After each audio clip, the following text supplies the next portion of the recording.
దేశంలో రాజ్యాంగం అమల్లోకి వచ్చి 75 ఏళ్లైనా పేద ప్రజలు ఇబ్బందులు పడుతున్నారు అన్నారు లోక్సత్తా వ్యవస్థాపక అధ్యక్షుడు జయప్రకాష్ నారాయణ. దేశంలో నాయకత్వ లోపం వల్ల పేదరికం తాండవిస్తోందని అన్నారు. నాయకత్వం సరిగా లేకపోవడంతో ప్రజలు ఎవరికి ఓటేసినా ఒకటే అన్నట్లు వ్యవహరిస్తున్నారని, సమాజంలో మార్పు రావాలంటే రాజకీయాల్లో నిజాయితీ ఉండాలని పేర్కొన్నారు జయప్రకాష్ నారాయణ. ముఖ్యంగా గత 5 ఏళ్ల పాలన ఈ రాష్ట్రంలో మీరు చూశాక ఇంకా చట్టం భారతదేశంలోనూ మన రాష్ట్రంలో ఉందనుకుంటే మనం అంతా అమాయకులం.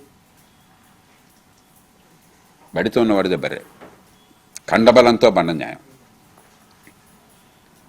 విద్య ఆరోగ్యం అందట్లేదు సామాన్యులకి. కాబట్టి ఈ విజయాలను చూసి గర్వపడుతూనే మన పొరపాట్లు సవరించుకునే ఏర్పాటు కావాలి. నేను చాలా వినమ్రంగా కోరుతున్నాను. సామాన్య ప్రజల్ని మనం తిరిగితే లాభం లేదు. 30 కోట్లు ఖర్చు పెట్టామంటే జనం డబ్బులు అడుగుతున్నారు, డబ్బులు పంచాం. కారణం సామాన్యులు కాదు, పేదరికం బాధలు అనిపిస్తున్నటువంటి సామాన్యులు కాదు.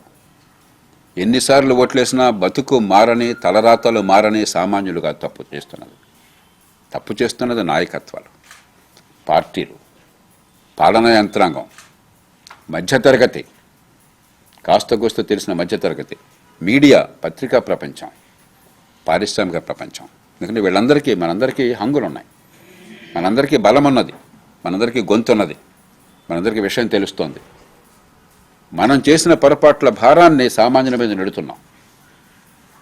చాలా తేలిగ్గా చెప్పడం, జనం ఓట్లకు డబ్బులు అడుగుతున్నారు సార్ అని చెప్పడం చాలా తేలిక. ఎందుకు అడుగుతున్నారని మర్చిపోతున్నాం మనం.